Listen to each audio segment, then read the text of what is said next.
Yes. All right, You excellent. see me. There's me as a Bitmoji. Yeah. Little coffee mug. I know, I try. And I love those pillows. I actually want them in real life. And I was sharing before I got on here, I had more fun decorating my slideshow than I do my own house.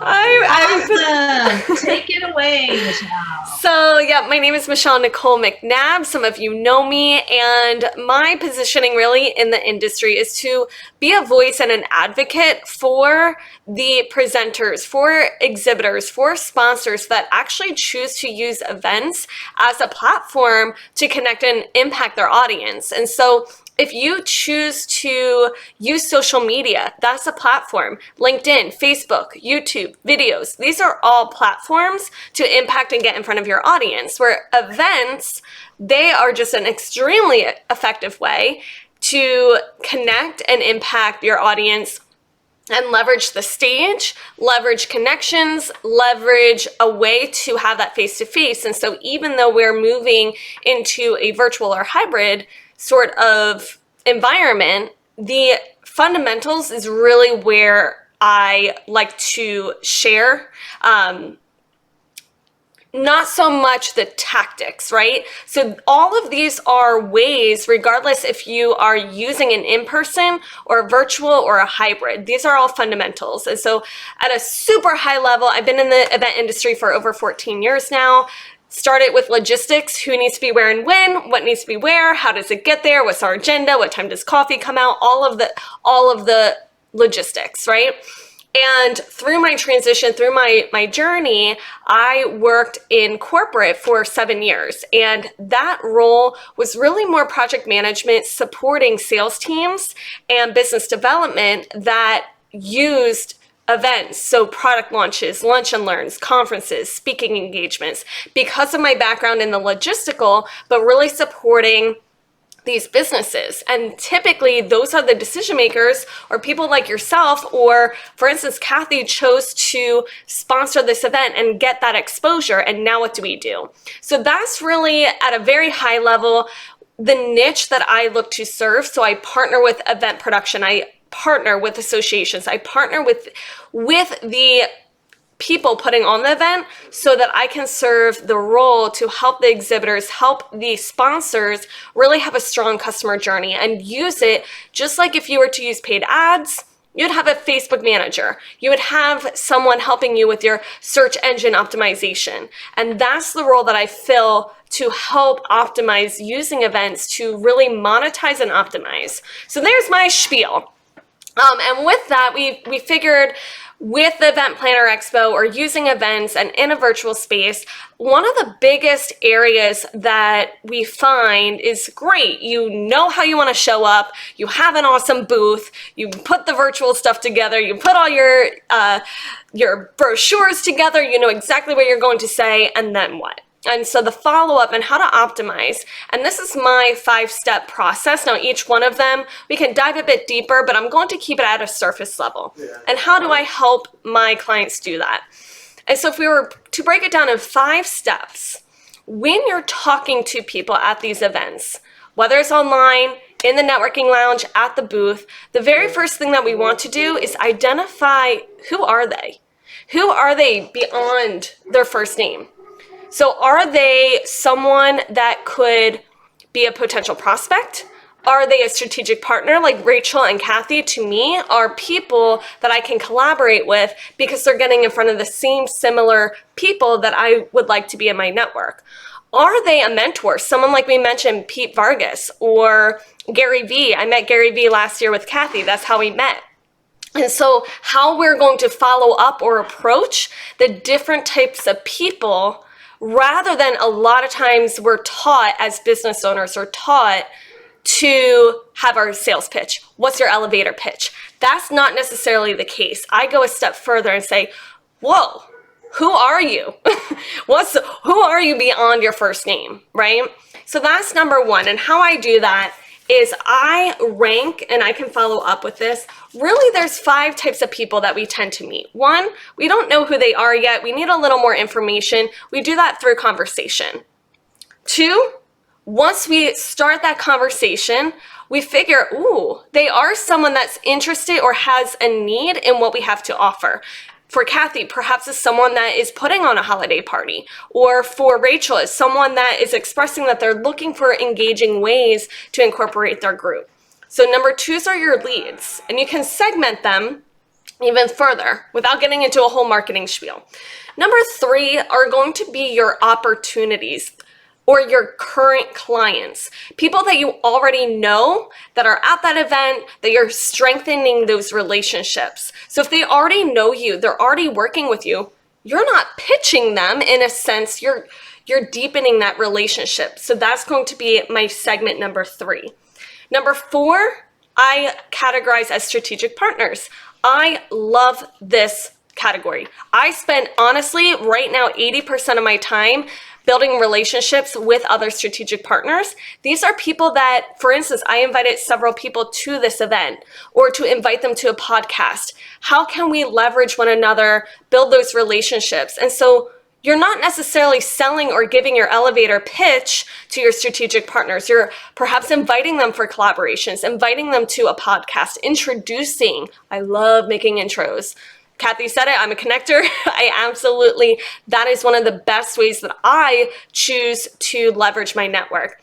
And then my number 5s would be those mentors. Who am I learning from? Who do I care to listen to cut through the noise? So people like, for me, I'm a Gary Vee fan. I'm a vlogger. I've been watching him for years and years. And as an entrepreneur, as a marketer, Peter Vargas, I really wanted to make sure that I took the time to hear what he had to say today. So who are those people? I'm not going to approach Gary Vee or Peter Vargas in a way that I would someone that's looking to get more information about events and how to start leveraging events. So that's number 1. I'm going to spend the most time in that because to me, that is the very first part of how we can then best follow up. How does that sound to people? Does that make sense? How if we're not already doing that, and Kathy, you and I, we had this conversation. Yeah, we did. That in itself can make such a big shift. And when I'm talking to people that are using events, that little aha moment of understanding who is it that we're talking to can really help leverage other areas as well. So number 2, I'm going to again mention this, but now what you want to do is ask yourself, and I mapped this out. This is also what I helped, and we worked, Rachel, you and I together. What is that customer journey? So she had mentioned to me saying, well, I do this event, and I ask, well, what are you doing before, during, and after? Who are the people from number 1, that's a part of that customer journey. And if we can then define that is the customer journey and this is what we're doing, and again, this is what I do in my sessions, we can then better understand, oh, for people that are a lead and they need more information, I'm going to follow up with what? And Kathy and I, we spoke about that. Somebody that needs more information, perhaps they need a brochure, perhaps we invite them to a webinar. Perhaps we share a video, but the customer journey of a strategic partner, which for you, Rachel, is Maker's Mark, right? That customer journey, you're going to have that customer experience and you're going to map that out differently based on who they are. So that's number 2, is for each one of those segments, understand what is it that you want them to do. So that number 3, this is where it gets a little more involved, right? And Rachel, you experienced this with me. Kathy, you and I, we had a session together. How do they get from one part of your customer journey to the next? And so if they are a lead and they don't know you yet, how can you qualify them into a warm lead or into a hot lead? And so for instance, with Kathy, we worked through this and we talked about, do you have a holiday party? If that's a yes, if they already have a date, okay, that's great. Let's work that into the conversation versus, nope, they're not doing a holiday party this year. It's not even in their budget. That customer journey may shift as to the intention of how we're then going. You're not going to pitch somebody if they don't even know, right? the intention of the conversation. So step number 3 is, now that you know, if you can then map out where you would like them to be as the customer journey, you can better steer that intention and that conversation. Because if you don't know what your customer journey looks like, it's very difficult to communicate that in conversation or as a follow-up. Does that make sense? Does that follow? And Kathy and Rachel, we've kind of gone through that process. Is that making sense to people? If you're not clear where you want to convert the conversation to, it becomes very blurry and confusing for you to steer that intention. Does that make sense? Yeah, clarity is really key, and that's what Peter Vargas said today, was that you got to be really clear on what problem you're going to solve for that client of yours, and then just know, like you were saying, when you're following up, how to be very clear in terms of maybe getting to know what their pain points are. And then articulating that in their language. Right. So it's like, if your client talks like, yo, I'm suffering with this, you got to repeat and mirror that. Yo, I know you're It's true. That's like human intelligence, right? Yeah, mirror. Yeah. And also asking better questions. Yes. Like, is this something I know the answer to? Right. Yeah. Right. Dig deeper into their pain point. For sure. So how I do this step number 3, which is a whole nother segment. This is, I work, Kathy and Rachel, I have a lot of content and a lot of trainings. Tanya, by now, my gosh, that how we do that is I use a system I call AC/DC TNT. Now, how many of you know the rock band AC/DC? Right? You got it? And you know their song TNT? TNT. Dynamite. That's it. So you don't need to have a marketing class, a degree, or anything. What I help to do is I have a process. And how are you attracting? How are we going to convert into a conversation? So you attract, convert to a conversation. What is your deliverable? What is it that you're offering? Sometimes people get stuck here. Kathy, you and I, we kind of went back and forth. What is your offer? What is it that you're delivering? And once you have that, where are you closing them? What is that close and what's the community? Because once you have them into your community, or once you're able to deliver, attract, convert to conversation, you're delivering your close. And how we do that is leading into step number 4. That's your TNT, which is your traffic, your nurturing, and your tracking what's working. So number 4 is, now that we have the clarity of who it is that we're talking to, who are the segments, and what is the objective of your strategic partners versus your objectives of your opportunities, then you now know what the criteria and what questions, as Rachel mentioned, and what is it going to take to get them into a conversation. What type of conversation are we looking for? Now the TNT is, what tactics and what platforms and what metrics are we looking for? And this is what I'm talking about. Platforms and tactics come and go. I've been in, events and marketing for over 14 years. And guess what? Facebook didn't exist how it did back then.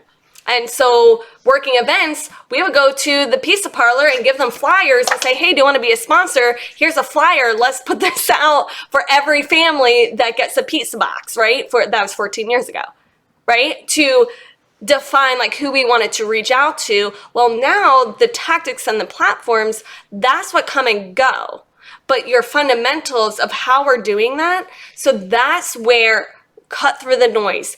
Far too often do you get stopped on Facebook, or you hear a marketing guru, or you hear you gotta be doing webinars, you have to be doing videos, you have to be doing this funnel and this email sequence, and you gotta be on text messenger. How many times are you hearing you should be doing this in your business? And it becomes overwhelming, and yet you're saying that's not me, that's not where my audience is.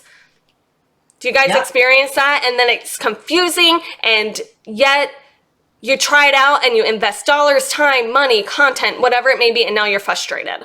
And so depending on understanding, and guess what? By the time you've done 1, 2, 3, it becomes more clear as to where your audience is. Now for myself, I tend to work very well with business to business. So LinkedIn that's my platform of choice. You see me perhaps on LinkedIn, in the same way, I'm still myself, but Facebook and Instagram is more of a business to entrepreneur. You're going to see vlogs, you're going to see a high level, right? So understanding those platforms and what tactics. For me, video, vlog, events, and partnerships. Those are my tactics. I can cut through the noise and not spend time doing webinars, not spend time doing, 5-day challenges or whatever the tactics is. Right. That part does take some time figuring it out. But how you show up best to represent your brand and your business, you're going to show up authentically. Kathy, this is a great way to leverage what you do, because through collaboration, you could visually see what she did when Rachel was doing her demo. That is amazing. She can be doing more of these as a platform, as a tactic.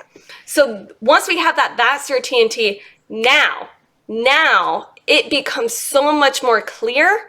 Once we've gone through those 4 steps, it becomes, oh, I see it. Now I know what I want to shoot out to a Peter Vargas versus a lead versus what is the follow-up and with attention. And that is something that I emphasize over and over again, where events and people connection, the power of using events and connecting with people is the intention.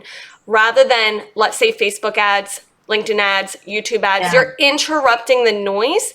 And this is my little quote. You don't get on Facebook to scroll through the ads. You don't get on Netflix to wait for the commercials. And you don't listen to Pandora to listen to the advertisements. It's so true, because that's about connection. It is. And you really get, I think, a more authentic experience. And what do people do when they go to events? They took the time with intention to show up.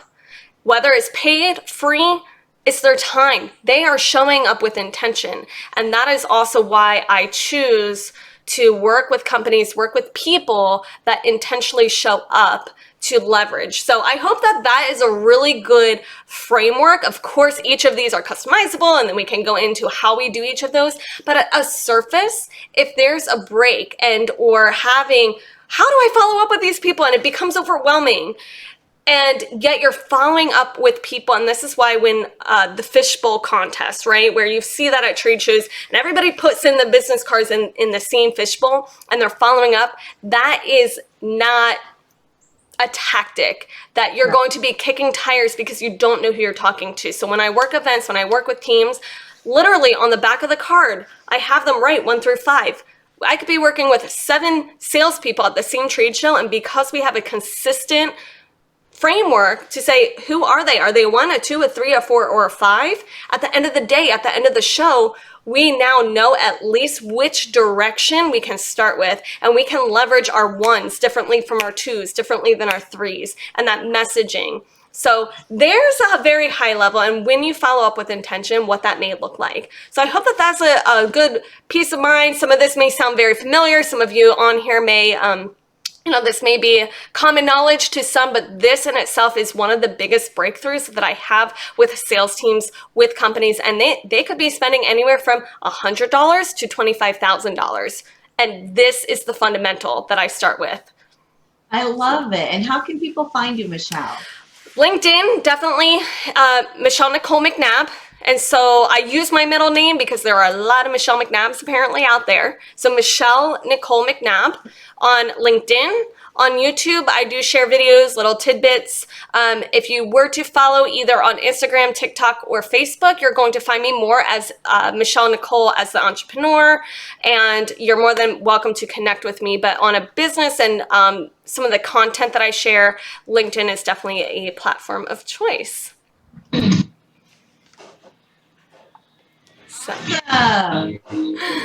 So perfect. So there's my spiel.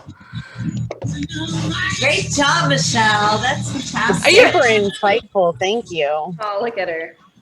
Thank you for playing my song. It's so funny because I normally play that if I have like a presentation. I always have it up, and it works. It works with our generation. It works with, they get it.